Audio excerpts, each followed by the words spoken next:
México, Chile y algunos otros mercados de la TAM. Me pidieron que participara el día de hoy como para darles algunos consejos desde la óptica más como de inversionista, cuáles son los temas que típicamente nosotros necesitamos ver a la hora de escuchar un pitch cuando nos llegan propuestas de emprendedores, de founders, o cuando vamos a analizar una industria, una compañía, cómo lo vemos. Y para eso preparamos algunos materiales que tal vez tocan algunos de estos temas con diferentes grados de profundidad. Aquí no pretendemos contestar todas las preguntas que ustedes pueden tener, me imagino que pueden ser muchas. Y también sé que a través de los diferentes foros en los que han participado en la competencia, y me imagino que también a través de su propio journey como emprendedores, han visto probablemente algunos de estos conceptos también. Así es que les pido ahí un poquito de paciencia para tratar de tocar algunos de los temas más relevantes y podemos a través del equipo Yo Emprendedor canalizar cualquier duda o cualquier tema en el que quisieran profundizar más adelante también.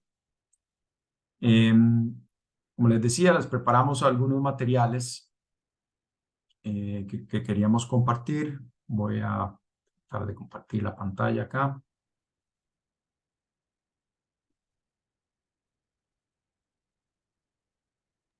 A ver si esta es mi última versión. Ahí estamos observando la pantalla sin ningún problema, José. ¿La pueden ver bien? Listo. Correcto. Gracias. También está aquí conmigo Camilo Torres, que es nuestro analista estrella en Mesoamérica. En realidad, él es el que ve todos estos números todos los días y el que puede contestar mejor sus preguntas, tanto de cómo armarlos a cómo él los analiza y cuáles son las preguntas importantes que quisiera ir respondiendo en el transcurso de las presentaciones que vemos. A todos, es un gusto estar aquí. Gracias, Camilo. Como les decía, tratamos como de cubrir, tal vez desde el punto más básico, ¿verdad? Que es, al final, la información financiera, las proyecciones y lo que quiere ver el inversionista, parte de un análisis que ya ustedes han estado haciendo desde hace bastante tiempo, que es entender el mercado el que está tratando de atacar, definir bien cuál es su producto, definir bien cuál es su propuesta de valor y luego su modelo de negocio. Las proyecciones financieras básicamente son los números que reflejan una serie de decisiones, de estrategias y de definiciones que ustedes ya han hecho en ese plan de negocios y permite visualizarlos no solamente en el día de hoy, sino cómo pueden evolucionar esos números en el tiempo. Tal vez como punto de partida, ¿verdad? Siempre yo considero que hay como dos dichos bien importantes cuando uno enfrenta estos temas. El primero es, el Excel es tu amigo, ¿verdad? Mucha gente le da poco valor a correr los números, a hacer estimaciones y a entender bien qué es lo que te dice la información financiera. Para mí es la parte esencial de cualquier propuesta de negocio, realmente entender los números que hay detrás. Por más fantástica que sea una idea, si no vas aterrizando cómo se traduce eso en ingresos, gastos, costos, cuáles son las inversiones que tienes que hacer, pues obviamente se queda a nivel de idea y es muy difícil aterrizarlo. Y por otro lado, es una herramienta que no solo sirve para un pitch, es una herramienta fundamental de gestión, ¿verdad? Para poder ustedes como emprendedores tomar decisiones tan sencillas como cuál es el retorno de la inversión de si compro esta máquina o si contrato a esta otra persona, cuál va a ser el ingreso adicional que voy a recibir de una campaña de mercadeo y cuánto me va a costar, cuál es el retorno sobre esa inversión. Entonces, esa base de proyecciones financieras es fundamental que le dediquen el tiempo, el espacio y la cabeza a realmente aterrizarlo, ¿verdad?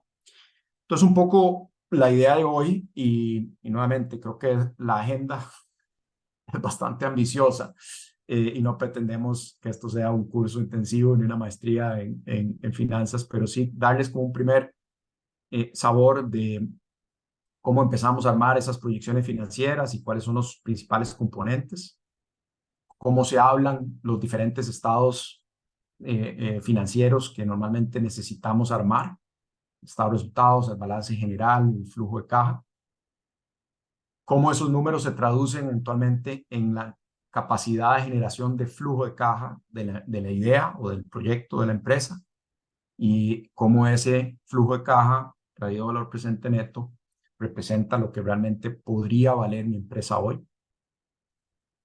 Luego, muchas de las conversaciones en las que ustedes están o van a estar pronto es cuál es la inversión que necesito para echar a andar mi idea o para crecer mi negocio de donde lo tengo hoy hacia un tamaño mucho más relevante.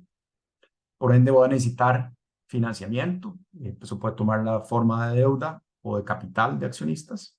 Y en caso de que sea capital, cuáles son como las diferentes herramientas y qué es lo que más me conviene a mí como fundador y lo que mejor alinea mis intereses con los intereses de ese inversionista que está entrando fresco y que probablemente no conoce tanto de mi negocio, de mi industria como yo, ¿verdad? Entonces, tener algunas ideas de cómo se puede ir alineando esa información, cómo se pueden estructurar esos instrumentos para que se cumplan esos objetivos, tanto de ustedes de atraer capital como del inversionista eventualmente de generar un retorno correspondiente al riesgo que está asumiendo.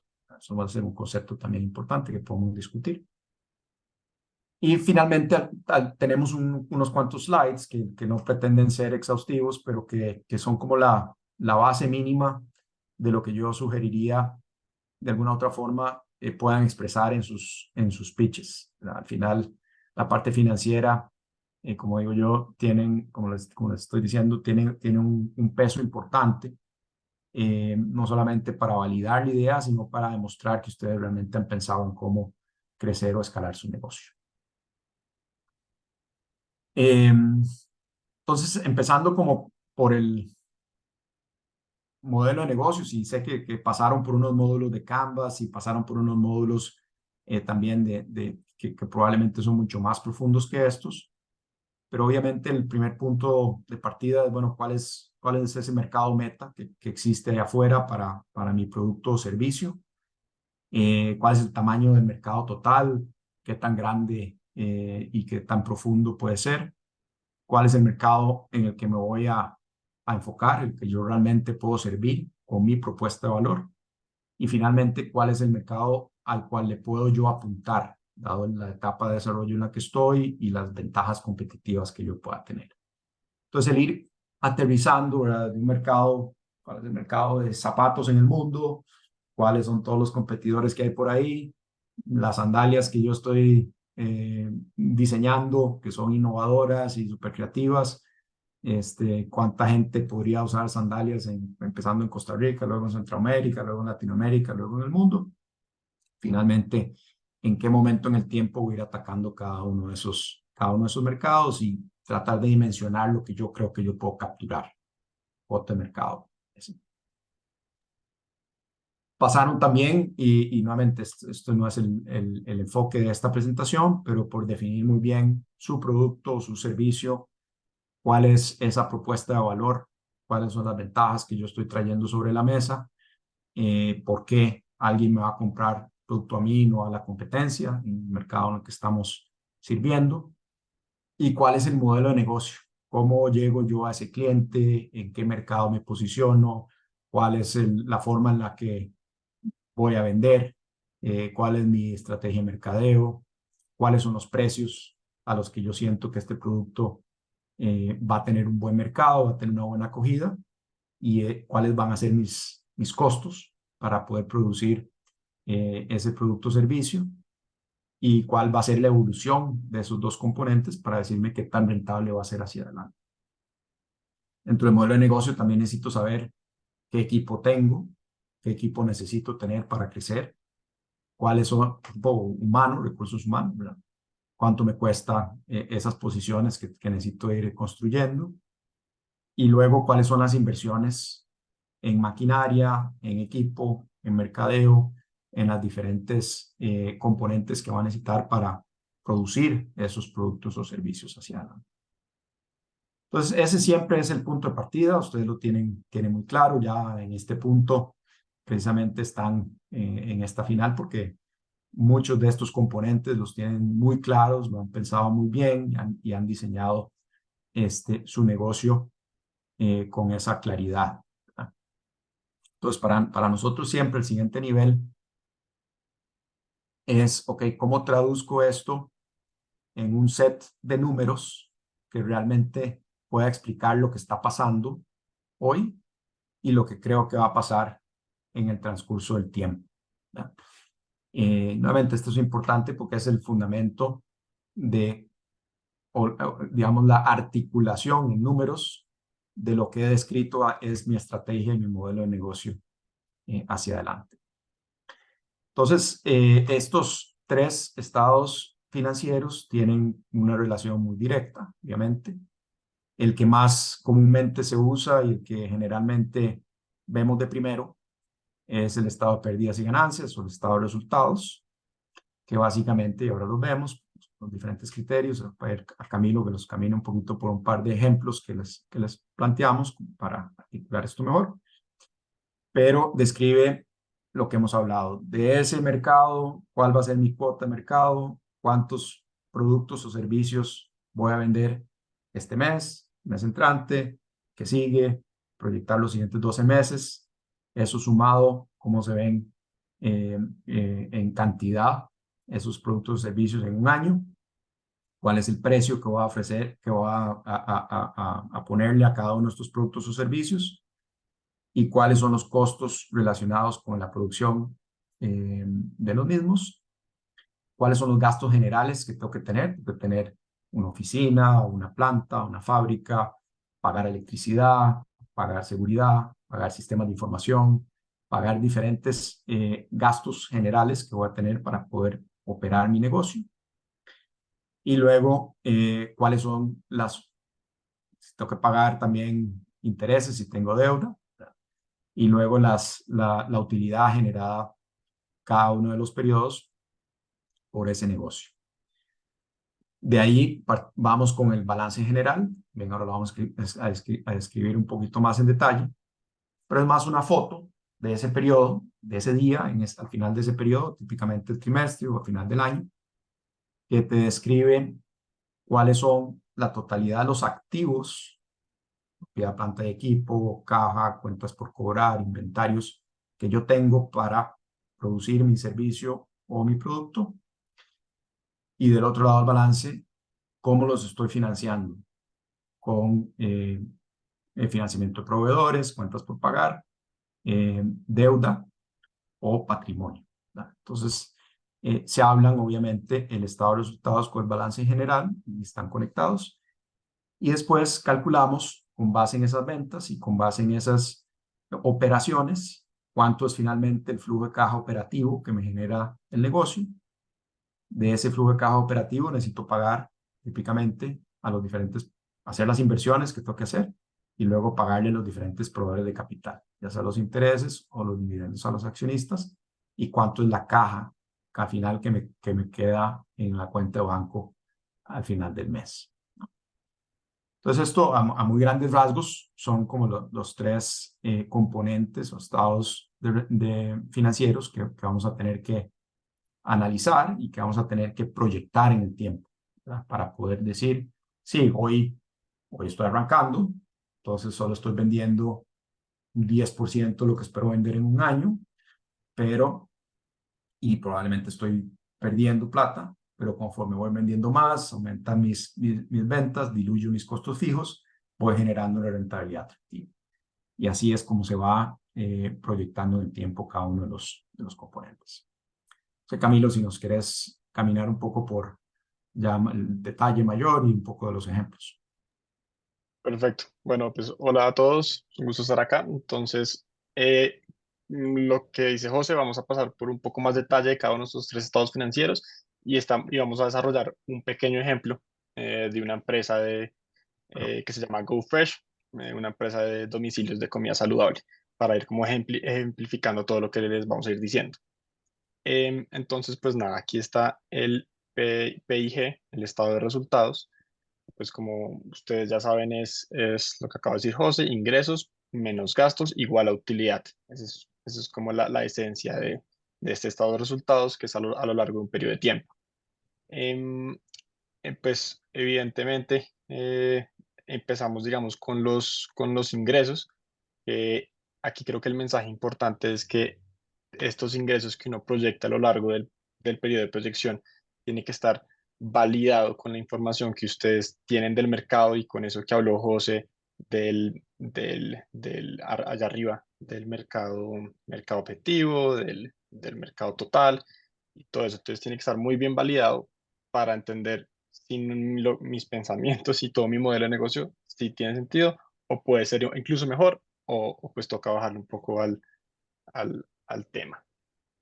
José, no sé si ahí te puedes ir al link de ejemplo cálculo de ingresos allá abajo para ver. Estos son un par de ejemplos muy rápidos para demostrar como el punto, y es, digamos que yo tengo a la izquierda, el ejemplo uno es como yo tengo un volumen que yo creo que puedo producir de mi producto, cualquiera que sea, y yo tengo un precio al que lo creo que lo voy a vender. Entonces eso me calcula unos ingresos, que es la multiplicación pues del volumen por el precio. Pero entonces, ¿qué es lo que quiero dejar claro aquí? Es que toca validar estos ingresos de 10.000, 20.600 y 31.000 con el Serviceable Addressable Market, o básicamente el mercado que yo creo que puedo capturar. De esta manera, ahí, por ejemplo, el cálculo es que el market share va a ser del 5, 10 y 15%. Entonces yo tengo que decir, ¿esto tiene sentido? Yo creo que puedo capturar el 15% del mercado o no, por ejemplo. Y por otro lado, en el ejemplo 2 es un poco la misma lógica, pero al revés, y es decir, listo, yo creo que el mercado total es de 1.000.000, ahí dice, yo creo que puedo calcular, yo creo que yo puedo em, tener el Serviceable Addressable Market es de 200.000, y yo creo que de esos 200.000 puedo tener el 2% del mercado, digamos. Entonces mis ingresos son 4.000. Entonces, ¿qué se necesita para que yo llegue a esos 4.000? Pues digamos que vender 400 unidades a 10. Eso sería lo que significaría como en volumen por precio. De nuevo, validar un poco que eso tenga sentido. Listo, José, ¿quieres? Sí, ahí el concepto importante, uno, sobre todo cuando está arrancando, a veces cuesta y no se queda muy pegado diciendo, bueno, aquí cómo va a calcularlo, base en qué, hago una regresión del crecimiento de la economía o del... al final, lo importante es como que la proyección tenga una cierta coherencia, ¿verdad? Si vos vas a decir, es un mercado súper competido, hay jugadores gigantescos, entonces tu estrategia tiene que ser una estrategia más de nicho. Eso significa que no vas a lograr en 3 años el 50% del mercado. Probablemente tiene que ser un crecimiento más gradual, más enfocado en ese espacio en el que estás atacando. Y aún así, tiene que haber cierta coherencia entre el crecimiento en ventas, por ejemplo, y el gasto de mercadeo, o un producto muy diferenciado frente a lo que estás, a lo que estás viendo como oferta en la competencia. Entonces, ahí es donde la lógica de negocio la validación de las premisas que comenta Camilo es importante. Siempre al final hay que hacer un ejercicio, hay que chequearlo contra si yo realmente creo que eso lo voy a poder lograr, dado el ambiente competitivo de este mercado, y si estoy siendo consecuente en el sentido de hacer la inversión en gasto de mercadeo, publicidad o la diferenciación que necesito para lograr ese market share. Correcto. Y listo, entonces sigamos de una vez para el tema de los costos. Ahí, por ejemplo, pueden ver que los costos están calculados como un margen. Entonces, por ejemplo, ahí yo digo que yo creo que yo puedo hacer que mis costos valgan el 60% de mis ingresos. Eso me va a costar. Si yo voy a vender algo a 10, pues yo digo que mis costos van a ser de 6 porque yo tengo el cálculo de cómo vea cada unidad, cuánto me va a costar. Entonces, en este caso, el margen bruto, que lo ven ahí en la tabla, es del 40%. Esa es una manera, digamos, de calcular y que, de nuevo, tiene que tener sentido con lo que el cálculo de sus costos de su producto les da a ustedes. Estos costos, antes de la utilidad bruta, suelen ser el costo que cuesta producir cada unidad de producto o servicio y que está directamente relacionado.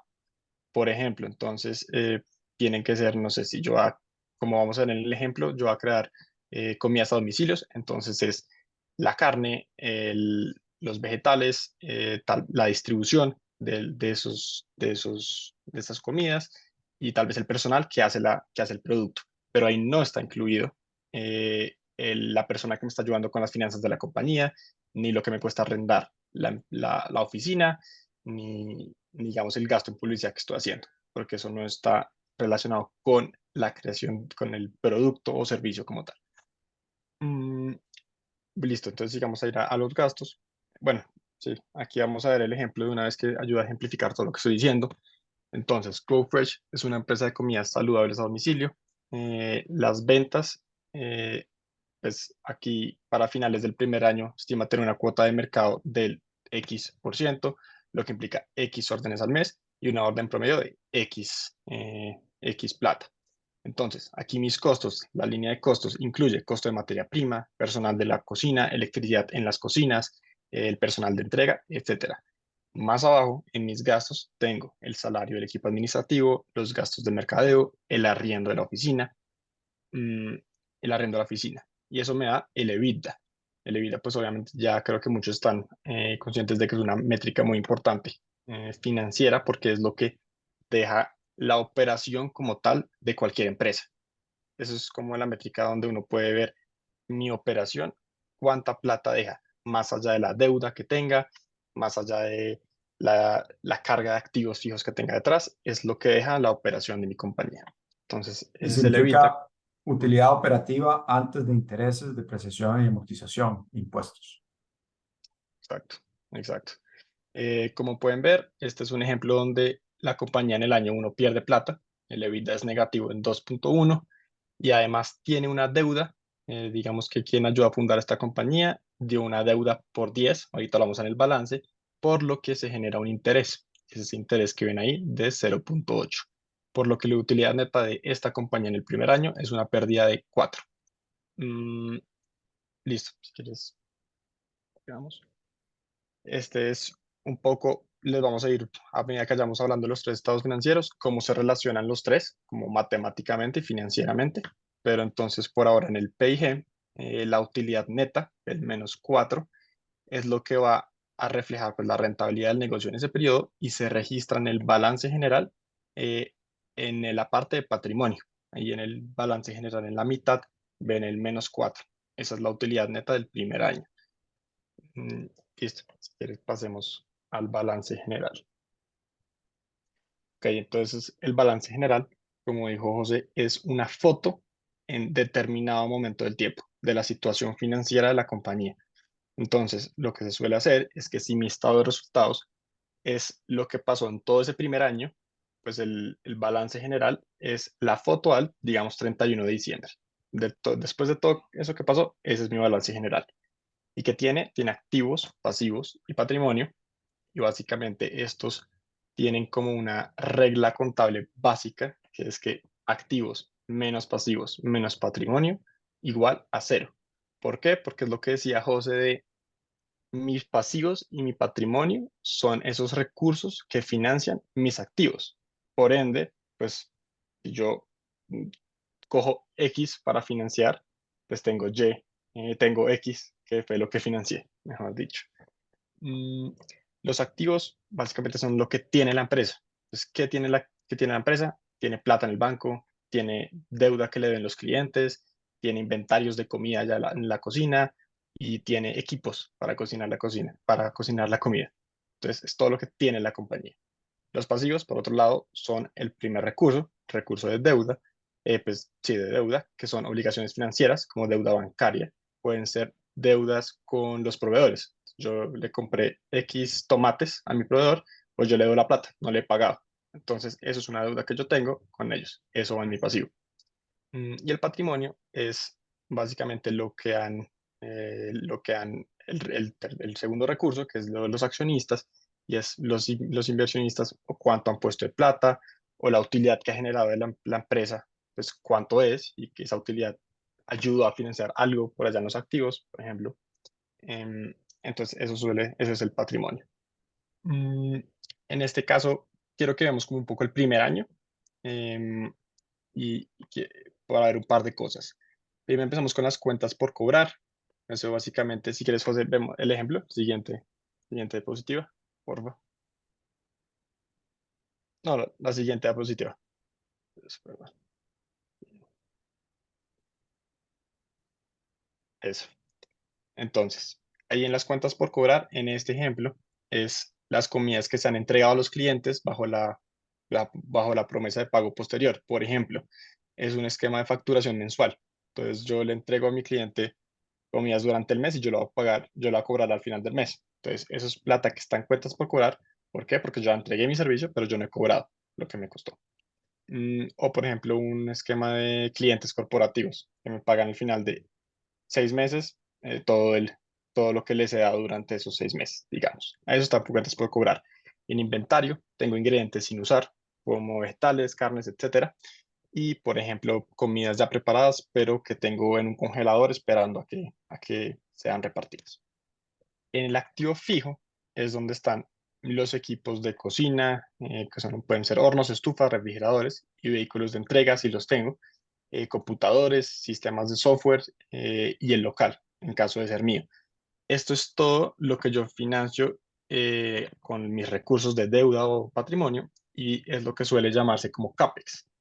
Todo lo que yo pague como CAPEX es lo que suele entrar aquí en esta parte de activos fijos.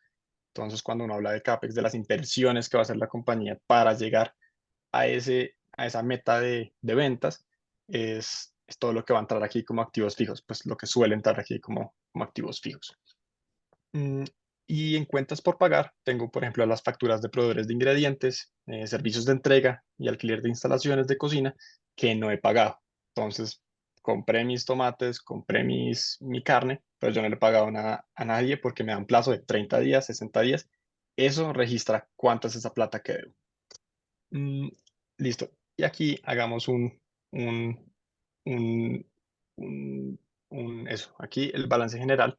Entonces muestra la foto de los activos y de cómo se financiaron, pasivos y patrimonio, y los cambios en el balance general, que son los cambios en capital de trabajo, es decir, lo que pasó en las cuentas por cobrar, inventario, cuentas por pagar, principalmente. Esos cambios de esas cuentas no se registran en el estado de resultados.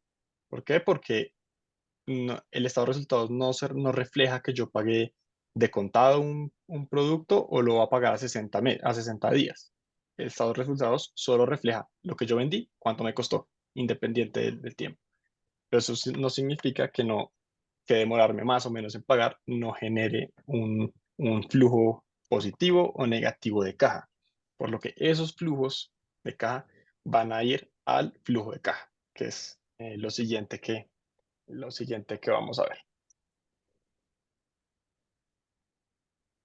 Listo. Entonces, el flujo de caja, como dijo José, informa sobre los movimientos de efectivo dentro y fuera de la empresa durante un periodo determinado. Entonces, muestra cómo la empresa genera y gasta la plata, tal cual. Esto no es como el estado de resultados que muestra la rentabilidad de mi producto, sino que es literalmente cómo se va la plata o cómo ingresa la plata a la compañía. Suele estar dividido en tres secciones, aunque lo van a ver en diferentes maneras, en diferentes ejemplos, en diferentes páginas web y etcétera.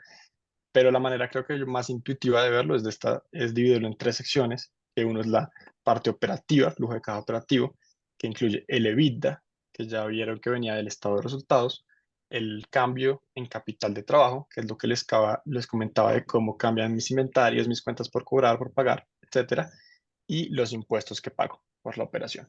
Ese es mi flujo de caja operativo. Después yo digo, bueno, pero para lograr mi objetivo de ventas yo tengo que invertir plata. Entonces, esas actividades de inversión, que son las compras de activos fijos, pues activos fijos de software, de pues, cualquier cosa que necesite la empresa para operar, van a estar en esta parte de actividades de inversión y suele ser llamado como CAPEX. Entonces, el gasto en CAPEX de la compañía. Esto es muy importante y es que lo que yo gasto en CAPEX, es decir, un camión, esto no va dentro del estado de resultados. Esto no afecta la rentabilidad de mi compañía, el PIG. ¿Por qué? Porque no, es un activo fijo que no muestra mi operación recurrente del negocio. Es algo que yo compré una vez y ya me va a dar lo que necesito para operar en el periodo de proyección, digamos. Y lo último es flujo de caja de la actividad de financiamiento y es este tema de, ok, ¿yo cómo voy a financiar estas compras, digamos? Voy a financiarla a través de los accionistas o a través de deuda bancaria, por ejemplo. Entonces, incluye, en este caso, que en este ejemplo tenemos una deuda de 10, incluye el pago de esos 10, que en los primeros 2 años tiene 0, y los intereses de esa deuda, por ejemplo, es de 0,8. Si yo quisiera ir repartir dividendos por alguna razón, que no suele ser el caso en una startup, eso iría ahí. Yo pago mis dividendos o si hay una capitalización de parte de los accionistas, iría ahí. Ese es el lugar. Siguiente, José. Sí, aquí el flujo de caja es probablemente de las herramientas más importantes para ustedes también como tomadores de decisión, porque muchas veces la tentación es ver solo el estado de resultados. ¿Qué pasa? En caso de restaurantes es relativamente sencillo porque el capital de trabajo es corto. El cliente me paga por la comida, si no en cash, en un mes, y yo le pago a mis proveedores la lechuga, los tomates y la carne en igual en 30, 45 días. Entonces, los ciclos de caja son relativamente cortos. Ahora imaginémonos un negocio distinto, un negocio donde yo lo que hago es vender un producto que importo de China, o un insumo que necesita mi fábrica de China. Y el proveedor de China, como no me conoce, entonces me va a decir, no, págueme usted en efectivo. Entonces yo, para cada producto que voy a venderle al cliente, tengo que haber pedido el insumo a China, pagarle la plata al proveedor, esperar los 3 meses que dura en tránsito para llegar desde China hasta Costa Rica a mi fábrica, producirlo o procesarlo, tenerlo en inventario disponible para la venta y generar la venta. Si yo además le doy crédito a mi cliente, puede ser que no reciba la plata hasta dentro de 30 o 60 días después. Entonces, en el estado de resultados del mes, yo tengo la venta y tengo el gasto.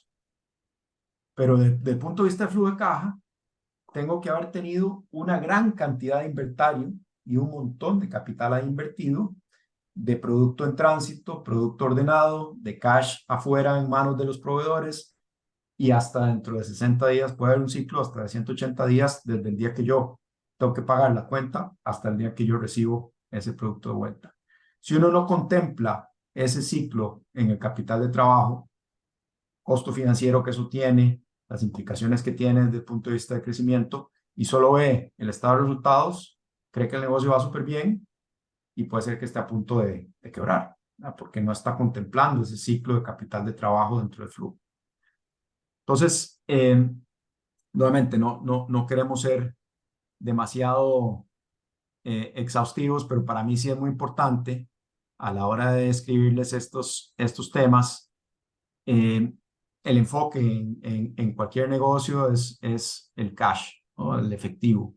Esos ciclos de efectivo, esas inversiones que necesito para generar los productos, para que me generen el efectivo, es la métrica más importante, y el estado de flujo de caja es el que realmente me dice cuál es esa disponibilidad de caja una vez que pago todo el capital de trabajo necesario para las operaciones, que pago las inversiones que necesito para tener las máquinas, los equipos, el mobiliario disponible para producir lo que voy a producir, y que le pago a los bancos o al que me prestó la plata sus intereses, ¿verdad? Entonces, ¿cuánto me queda para seguir creciendo?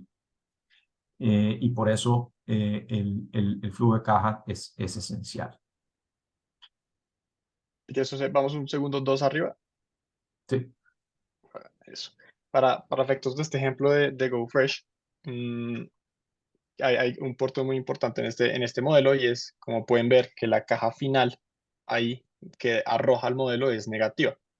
Entonces, esto evidentemente no, pues no es una posibilidad, pero lo que queremos como evidenciar aquí es que la compañía necesita financiación, como suele pasar con las startups. Entonces, en este caso, el fundador de GoFresh dice, ok, yo proyecto mi empresa así, yo proyecto que puedo llegar en el año 5 a una EBITDA 18, pero para lograr todo esto, estoy viendo que me hacen falta 10, 11, 12 entonces pesos o como lo estemos llamando aquí, pero 12 más o menos. Entonces, ahí, haciendo este modelo, es que yo identifico cuánto necesito para lograr cumplir este plan de negocios. Mm, Entonces, listo. Ahí sigamos. de acuerdo. Esto, antes de empezar a hablar un poco más a fondo de este tema de la necesidad de caja, este es tal vez un recurso para evidenciar lo relacionados que están los tres estados financieros, porque no son tres cosas aparte, son 100% relacionadas y un cálculo va dentro del otro y se hablan mucho los tres estados financieros. Entonces, por ejemplo, para ponerles un ejemplo, el EBITDA del estado de resultados, que está ahí resaltado en amarillo, va en el flujo de caja, allá a la derecha. La caja del balance general, ahí en rosado, es la caja final del flujo de caja. El interés, ahí en el estado de resultados resaltado en verde, es el mismo interés que está en el flujo de caja. Y la utilidad neta, resaltado en azul, a la izquierda en el estado de resultados, es la utilidad neta que va en el balance general. Y todas esas flechitas que van del balance general al flujo de caja muestran, por ejemplo, todo lo que es este capital del trabajo, que tan importante es, en cambio en capital de trabajo en el flujo de caja. De nuevo, no creo que vamos a entrar en mucho detalle en esto en este momento, pero sí es importante saber que todo está muy relacionado y es muy importante entender cómo se hablan los diferentes estados financieros. Listo. Ya, la siguiente sección es un intento de tratar como de explicar. Sabemos que nuestro amigo, el fundador de GoFresh, necesita 12 millones de colones, digamos, por ponerle una cifra, para capitalizar su compañía y poder implementar su plan. ¿Okay? Esa es la necesidad de los siguientes años y con ese capital o deuda está en capacidad de hacer las inversiones que necesita, cubrir el flujo de caja operativo de los meses donde no genera una utilidad. Pero entonces la siguiente pregunta es, bueno, ¿cómo atraigo a un inversionista? ¿Qué le puedo ofrecer? ¿Cuánto vale mi negocio hoy? ¿Y a cambio de qué voy a recibir esos 12 millones? ¿No? Entonces, igual, cada una de estas secciones creo que puede ser un webinar separado, pero lo que queríamos era darles como un primer esbozo de las diferentes metodologías de valoración de sus empresas. Obviamente, entre más temprano esté el proyecto, a nivel de idea o a nivel de etapas más tempranas, es más difícil aterrizar una valoración concreta y vamos a ver después qué significa eso en términos de los instrumentos financieros que hay disponibles para cerrar esa brecha. Pero en general, las metodologías más reconocidas a nivel mundial, principal es el descuento de flujo de caja, ¿verdad?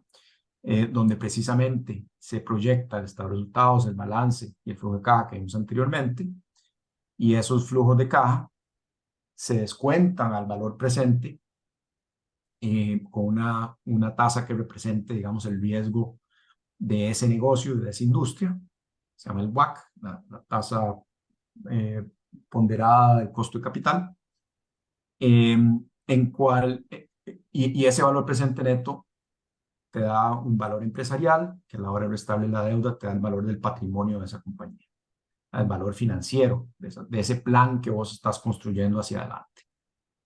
Entonces, ese concepto se puede usar, como les digo, para muchas cosas. Primero es para uno mismo saber cuánto podría llegar a valer mi empresa, dentro de 5 años, cuánto podría valer hoy si yo ejecuto ese plan que estoy planteando, y sirve el mismo modelo de proyección para igual tomar decisiones de si invierto más o invierto menos, o si subo los precios o bajo los precios, y la sensibilidad a las diferentes variables que componen esos flujos de caja que estoy construyendo. Hay otras metodologías también muy utilizadas, pero que generalmente se usan como validación del resultado del ejercicio de descuento de flujo de caja, como comparar la valoración con la valoración promedio de empresas públicas en industria similar, en etapa de desarrollo similar, a qué múltiplos están transando, comprando y vendiendo esas participaciones en un mercado público, o en fusiones y adquisiciones también, cuando hay compras y ventas de compañías y donde la información sea pública, se pueden accesar bases de datos y decir el múltiplo promedio, tantas veces EBITDA, es como una cifra que se usa muy a menudo para comparar una empresa con otra y para estimar el valor de una empresa con otra. Entonces, ¿a qué múltiplo está transando las empresas de comidas de delivery en promedio, tanto en mercados públicos como en compras y ventas de las mismas? Y comparado, si aplico ese múltiplo a mis resultados dentro de 2 o 3 años, ¿cómo se vería esa valoración? Entonces, esas son como las diferentes metodologías en general, pero nos vamos a enfocar un poquito más en el descuento de flujo de caja, porque, como les decía, es el corazón del ejercicio de valoración. Entonces, aquí el mensaje, y sé que estamos ya bastante cortos de tiempo, entonces no voy a entrar en demasiado detalle. Cada una podemos después pasarles esta presentación y, como les digo, contestar las preguntas un poco más en detalle. Pero ese flujo de caja proyectado, además, tiene un periodo de proyección. Típicamente nosotros usamos 5 años. Al cabo de esos 5 años no significa que el negocio muere. Entonces tenemos que estimar un valor terminal de esos flujos en el año 5. Generalmente es una perpetuidad del flujo de caja libre de ese 5.º año, y hay una fórmula de cómo se calcula esa perpetuidad en ese 5.º año. Y la suma de los flujos de caja de esos 5 años, año con año, más el valor terminal descontado al WACC, que es, decía, la tasa promedio de costo de capital para esta empresa, una metodología de cálculo también bien específica para cada una de las industrias en las que ustedes están, para cada una de las empresas, que incorpora los riesgos específicos de esas compañías y los riesgos generales del mercado. Descontar esos flujos al día de hoy les da un estimado de cuánto puede valer su compañía hoy en día. ¿Okay? ¿Por qué? Porque claramente, sobre todo si es una startup, sabemos que si vos le aplicas el múltiplo a un EBITDA negativo, pues el valor negativo no significa que la empresa vale nada. Significa que hay que utilizar otras metodologías como esta, que incorpore el crecimiento futuro, que incorpore el plan y la visión que ustedes le están poniendo al negocio, y que demuestre cómo lo van a lograr y lo que puede valer el día de hoy ese ejercicio. Entonces, nuevamente aquí tenemos el estado de resultados, el balance general y el flujo de caja, y esos flujos de caja se utilizan para calcular en lo que llamamos el flujo de caja libre. El flujo de caja libre parte de la utilidad operativa de la compañía, hay unos impuestos ajustados que se incorporan, se le suma de vuelta la depreciación y la amortización, que no es un gasto de efectivo, sino que es un gasto para reflejar el deterioro del parque de activos o de maquinaria de equipo que uno tiene para producir. Estos cambios en capital de trabajo que mencionamos y las inversiones que van a necesitar hacer año con año para sostener ese crecimiento de ventas y esa productividad que van a tener esos activos. Entonces, ese flujo de caja libre, free cash flow, va a ir sumando año con año, y ese valor terminal es la perpetuidad que decíamos, porque el negocio no muere en el año 5, sino que se estima que puede seguir creciendo más o menos a un ritmo ya más estable cuando el negocio esté en una etapa de desarrollo más avanzada. Eso traído a valor presente neto les da el valor empresarial, es este que ven ahí, de 38 millones, vamos, en este caso. A eso hay que restarle la deuda y el efectivo que se tenga en la caja. Entonces le da un valor del patrimonio de alrededor de 30 millones. ¿Okay? ¿Qué es lo que estamos planteando al inversionista? Es decir, mire, señor, si yo logro convencerle a usted de que este plan que yo tengo de vender esta comida a través de este canal, con este nivel de mercadeo, con esta oferta de valor, y yo creo que yo puedo capturar este 15% market share, generando rentabilidad del 40% a nivel de margen bruto, con estas inversiones que tengo que hacer, todo eso trae valor presente hoy, dentro de, me da un valor de mi compañía de alrededor de 30 millones. Pero necesito 12 millones de capital fresco, ¿verdad? Entonces, lo que le puedo ofrecer, y en este caso es un ofrecimiento directamente de participación en el capital accionario de la compañía. Dado que mi empresa vale 30, usted me va a poner 12, eso me da alrededor de un 30% de participación. Sus 12 millones le darían a usted un 30% de participación de mi empresa. Y si todo este plan se cumple, en 5 años, cuando vamos a salir a vender la compañía, eso le genera a usted un valor de ese mismo 30%, en vez de 12 va a valer 22 millones. Va a tener una tasa interna de retorno de alrededor del 20 y va a lograr duplicar su inversión. Entonces, esa propuesta al inversionista, después de describirle cuál es tu negocio, cuál es tu propuesta de valor, cuál es tu equipo y cuál es tu plan hacia adelante, le da mucha claridad de a dónde está él en términos de riesgo, cuál es el producto que le estás ofreciendo, cuál es la tasa que puede esperar de rendimiento de esa inversión y cuánto puede valer esa inversión suya a futuro. Obviamente aquí estás cediendo parte importante de tu patrimonio, el 30% de la compañía, pero por otro lado, ese inversionista está asumiendo un riesgo importante, dado que hoy tu compañía pierde plata y te está acompañando en el proceso como accionista directo en el capital. Entonces, la gran discusión ahí, y nuevamente, este es un ejemplo puntual, pero ahí hay diferentes variaciones y lo que te permite la herramienta de descuento de flujo de caja es hacer diferentes escenarios de cada una de las herramientas, qué significa para cada uno de ustedes como fundadores y qué es lo que le pueden ofrecer a sus inversionistas como valor hacia adelante. Obviamente,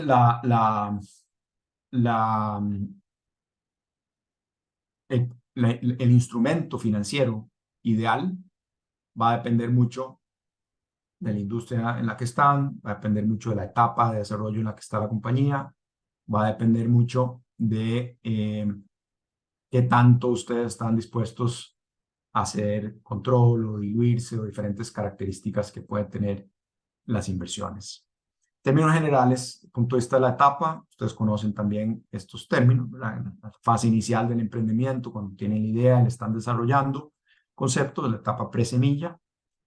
La etapa de capital semilla típicamente es cuando ya estás en la fase de crear un producto o servicio, un MVP, ya que podamos llevar al mercado. La etapa de early stage, la serie A, típicamente es cuando ya hay un producto bien claro, ya se ha probado en el mercado y están en etapa de empezar a escalar de forma significativa el negocio. Ya se ha visto que hay un product market fit y que el mercado está respondiendo muy bien a la idea de negocio que tenemos. Entonces ya se estructura más como una inversión serie A. Y luego etapas más avanzadas, series en adelante, cuando ya la empresa está muy establecida, tiene un ritmo de crecimiento de ventas importante, tiene un volumen de ventas relevante que ya ha demostrado que puede ser rentable y que va en la ruta de generar el cumplimiento del plan que se tiene pensado, ¿no? Tal vez voy a brincarme más bien a esta y después vuelvo a quiénes son los inversionistas. El concepto aquí es una relación inversa, obviamente, entre más temprano está tu proyecto, es más alto el riesgo que tenés que convertir la idea en negocio, darle forma, diseñarla, crecerla. Y por ende, típicamente, el costo del capital que un inversionista le va a asignar a esa etapa más temprana, de mayor riesgo, va a ser más alto. Hay una relación inversa entre riesgo bueno, más bien, inversión directa entre riesgo y el retorno, ¿verdad? Entre más alto el riesgo, más alto va a ser el retorno que va a exigir el inversionista por esa inversión para cubrir esos riesgos que conoce y los que no conoce. Y luego, claramente también hay entre más avanzado esté la compañía, más desarrollado esté el negocio, mayor certeza, por ende menos riesgo, y más claridad de los flujos, entonces va subiendo, digamos, la posible valoración que un inversionista le va a dar. Nuevamente, a la hora de verlo como una inversión de menor riesgo, la tasa a la cual va a descontar esos flujos va a ser menor. En términos de los productos en sí, típicamente en presemilla, el inversionista es más un inversionista Friends and Family, que llaman. Va a tener capital propio o capital de la familia, o lo que llamamos sweat equity, que es con tu propio sudor vas a dedicar tiempo y esfuerzo sin cobrar salario para echar adelante el proyecto. Todas esas son fuentes de financiamiento al final de cómo arrancar y pasar de una idea a un negocio. Típicamente la familia uno se pone de acuerdo relativamente rápido porque es una relación de mucha confianza donde están apostando por la idea o apostando por uno. Y ahí hay una discusión de si es capital o deuda y cuál es la mejor estructura que quisiera. Conforme van avanzando hacia semilla early stage, están estas dos figuras, una que se llama el SAFE, que es una estructura muy sencilla que le permite al inversionista poner la plata, pero no definir hoy en día una valoración, sino más bien apostarle a que en la siguiente ronda, cuando la compañía esté mucho más desarrollada, va a ser mucho más fácil de valorar. Un tercero la valora y le dice, ok, ahora sí, esta compañía vale 1 millón. Y entonces lo que se negocia en el SAFE es típicamente una participación que refleja o un descuento o un porcentaje de esa valoración que el tercero define en un momento en el tiempo, más adelante. La otra figura que funciona bastante bien también es una deuda convertible. Como yo hoy no sé cuánto vale tu compañía, porque está en una etapa muy temprana, vos crees que vale 100 millones y yo te puedo argumentar que vale 1, simplemente hay mucha incertidumbre para poder hacer una proyección de los flujos de caja. Entonces te digo, bueno, yo te presto la plata con una tasa de interés típicamente algo alta, pero además con la posibilidad de convertir esa deuda en patrimonio, en acciones de la compañía, a una fórmula de predeterminada. Puede ser una fórmula de el EBITDA del año 3 por un múltiplo, puede ser una fórmula también parecida al SAFE de un descuento de la siguiente ronda de capital. Pero aquí hay un componente además de una tasa de interés que me va compensando a mí por tener ese capital ahí parqueado y típicamente tiene preferencia sobre cualquier distribución que se reciba de parte de los accionistas.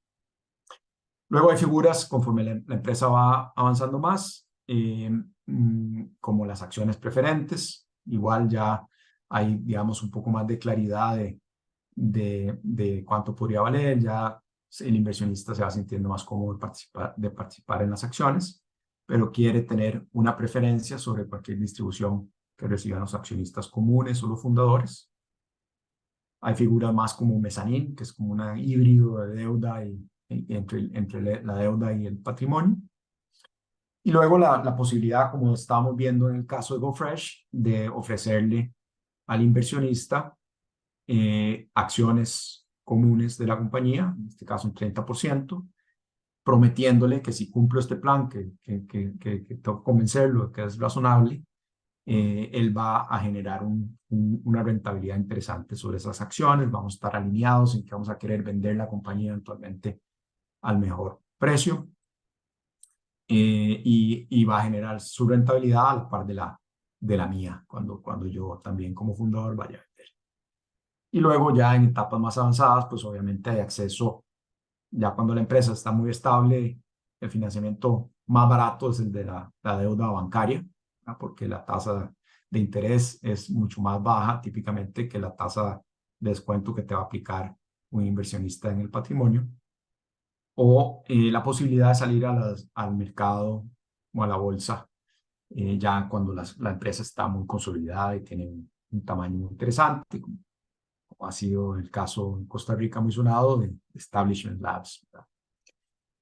Entonces son como las etapas generales. El tipo de inversionista va desde Friends and Family hasta inversionistas ángeles, en hasta etapa semilla o figuras como crowdfunding. Más adelante están los fondos de capital de riesgo y de venture capital. Y finalmente ya los inversionistas family offices o grupos que están dispuestos a invertir en el patrimonio de la empresa. Tal vez, dado el tiempo, porque no paramos más bien acá, les puedo dejar los formatos que estamos sugiriendo eh, que puedan utilizar, que van a hacer un resumen de lo que hemos visto acá, pero más bien abrir el espacio para preguntas, si te parece. Sí, claro. Muchas gracias, Camilo y José, por esta exposición, que si bien el tiempo nos gana, y si gusta abrimos espacio de preguntas y respuestas, viendo los participantes que están conectados en estos momentos, también compañeros y compañeras de categoría ambiental, gusta realizar alguna pregunta, así también compañeros de crecimiento. Pueden levantar la mano. Así.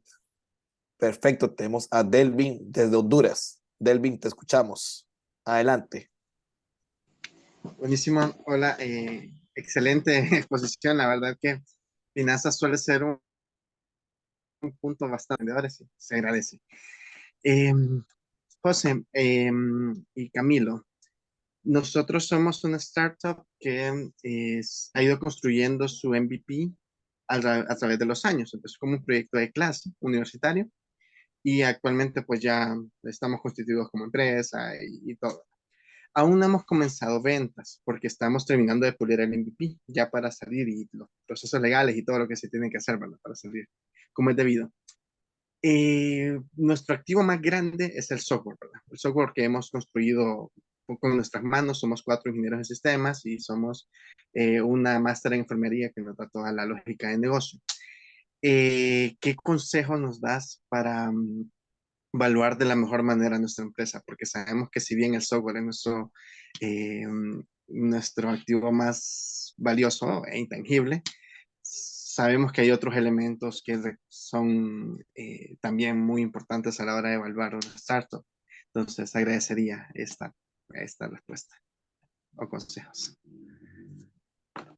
Bien, yo creo que, vamos a ver, a nivel conceptual, muchas de las preguntas que un inversionista va a tener son como las que planteamos acá, ¿verdad? ¿Cuál es tu mercado meta?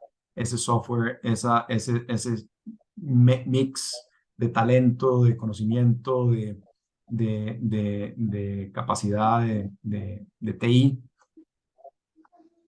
¿Cuál es el problema que resolver? ¿Cuál es el precio que crees que puedes cobrar por ese producto o servicio? No sé si va a ser un servicio el que vas a dar o si va a ser más proceso de consultoría o si va a ser un software off the shelf, ¿verdad? ¿Cuáles son como la expectativa que ustedes tienen de a qué precio se puede vender y cuál es como la rentabilidad estructural que puede tener ese producto y servicio? Yo partiría por ahí, ¿verdad? Porque si vos decís, tengo este producto, este servicio, ya con 4 o 5 clientes que consiga, voy a ser rentable, voy a estar por encima de mi punto de equilibrio y el mercado, como dijimos, el que puedo atacar en Centroamérica o partiendo del país donde estoy y viendo Centroamérica como el mercado más grande, usando estos canales de venta que ya existen, no estoy inventando el agua tibia, puedo generar este nivel de ingresos y esta rentabilidad estructural, ¿verdad? Una vez que tengas una idea y esa sensación, puedes hablar también con otros emprendedores que hayan diseñado un producto o servicio similar y que hayan pasado por esa etapa y que ya estén, digamos, estables vendiendo con un volumen de ventas importante.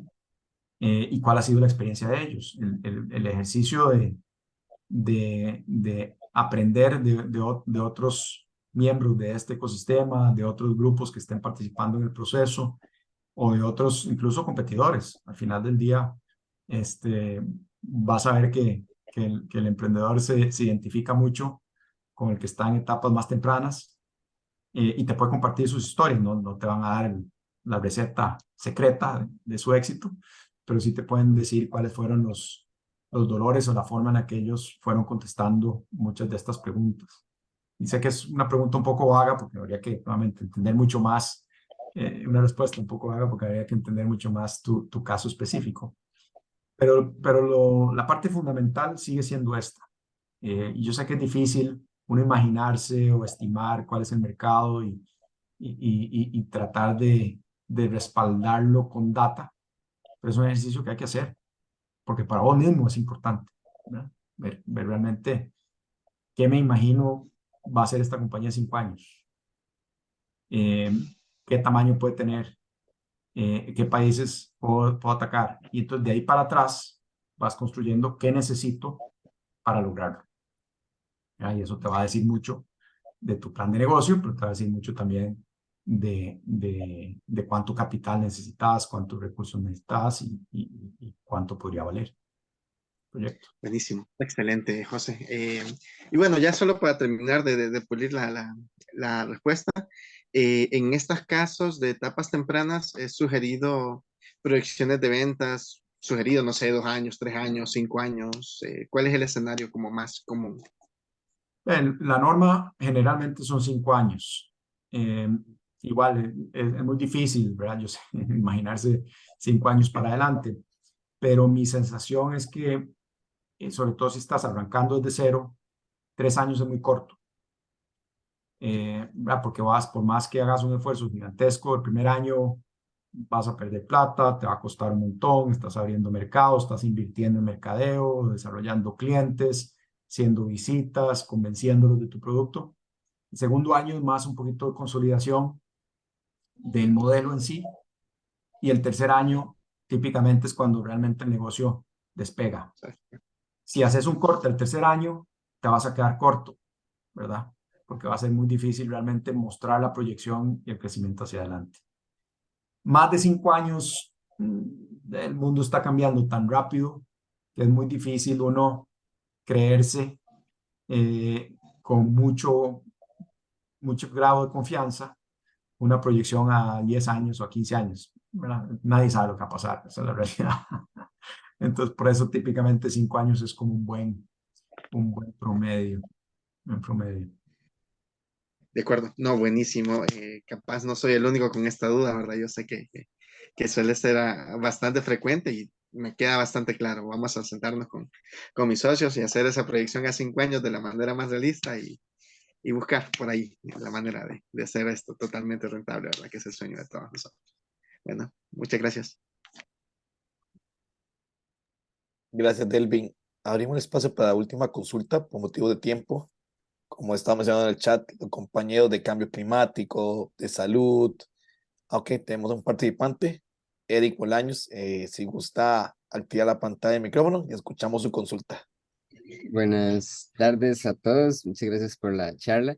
Yo quería hacer una pregunta también como enfocada en Augusto con respecto al pitch deck que vamos a tener próximamente, de lo que, por ejemplo, vimos en esta presentación, qué puede ser lo más esencial o cómo podríamos presentarlo de una forma como sintetizada. No sé si algo muy como simbólico o de alguna forma así. Muchas gracias. Sí, si querés, los camino por un poco los materiales que les habíamos preparado de forma muy resumida, ¿verdad? O sea, yo sí creo que punto de partida es el mismo, no con estos gráficos, pero sí decime cuál es tu mercado meta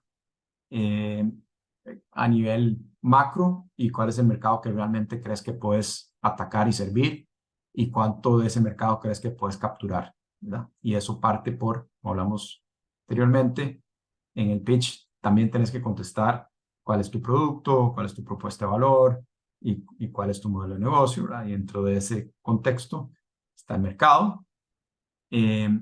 Un resumen del estado de resultados y puede ser, digamos, a nivel unitario, esto es lo que un producto el precio que lo va a vender, esto es lo que me genera margen bruto, estos son los costos que tengo hoy y esto es lo que creo que me va a costar en 4 o 5 años.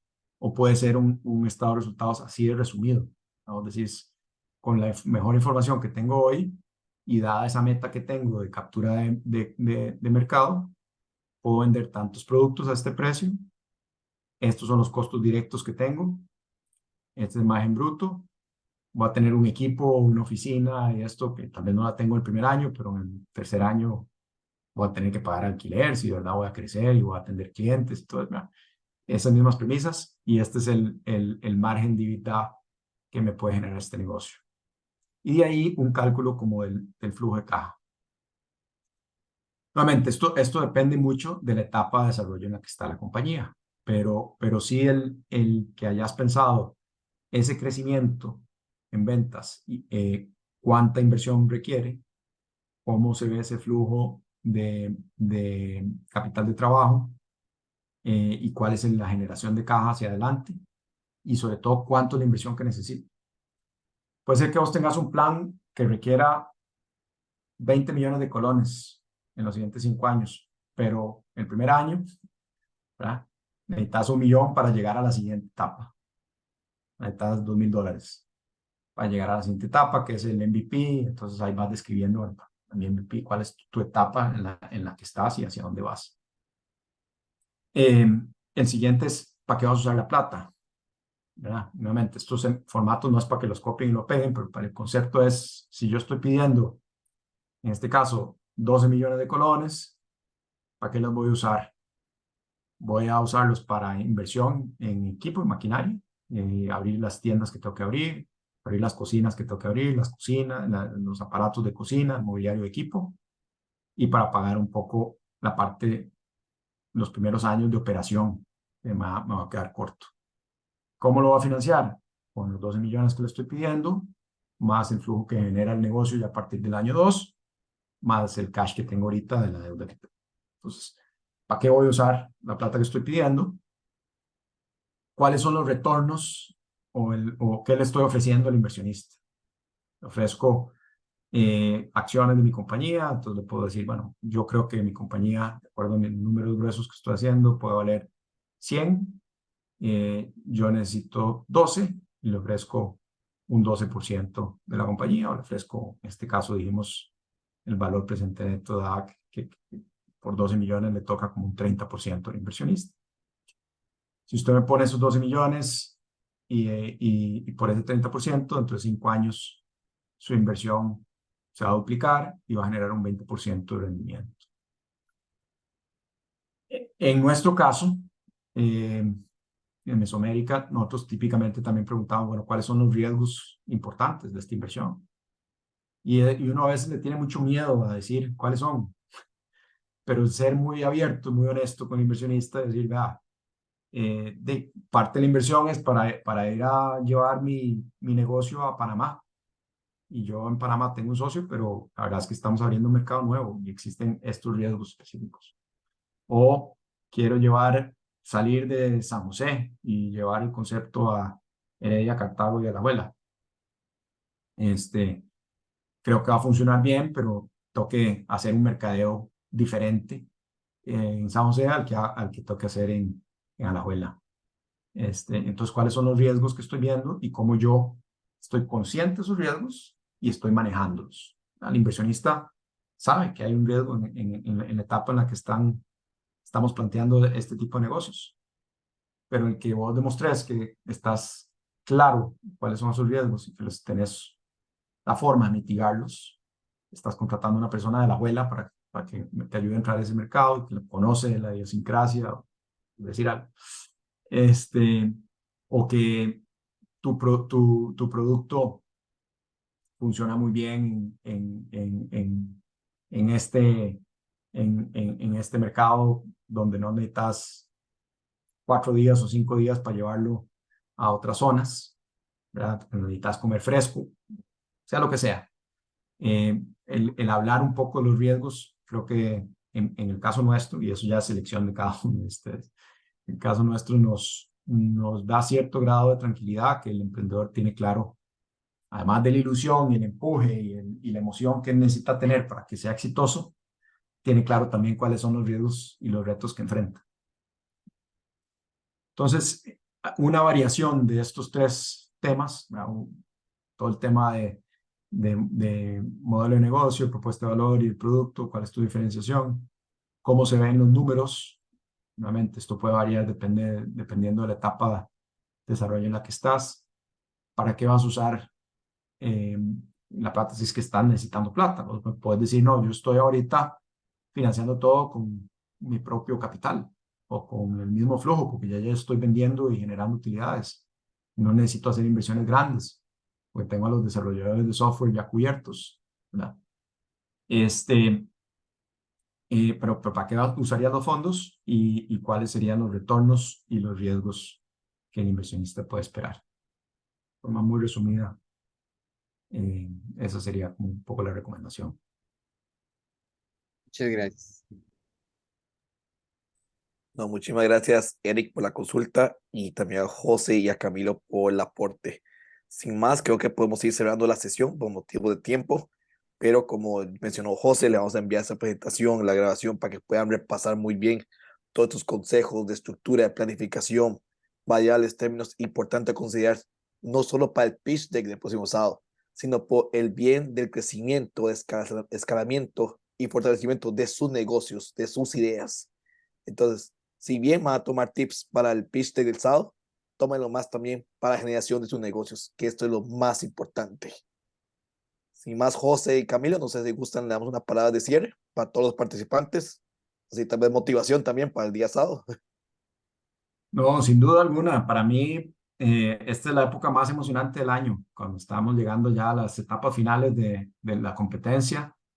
Me encanta la energía, me encantan las ideas y el empuje de cada uno de ustedes. Me parece que ya en esta etapa en la que están, ya todos son ganadores, han ganado mucha experiencia, han ganado la oportunidad de conocerse y de conectarse con los diferentes ecosistemas de emprendimiento que hay. Eso es un elemento fundamental para el éxito de cualquiera de sus proyectos hacia adelante.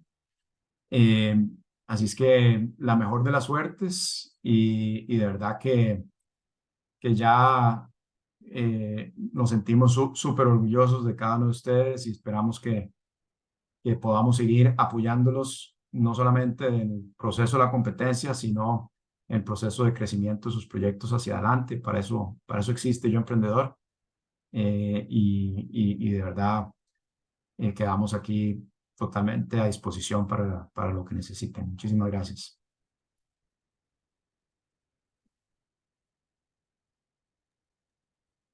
Perfecto, muchísimas gracias. Sin más, entonces le agradecemos a todos y todas por el espacio y por la conexión de esta tarde y seguimos en comunicación con el proceso de mentorías que termina esta semana.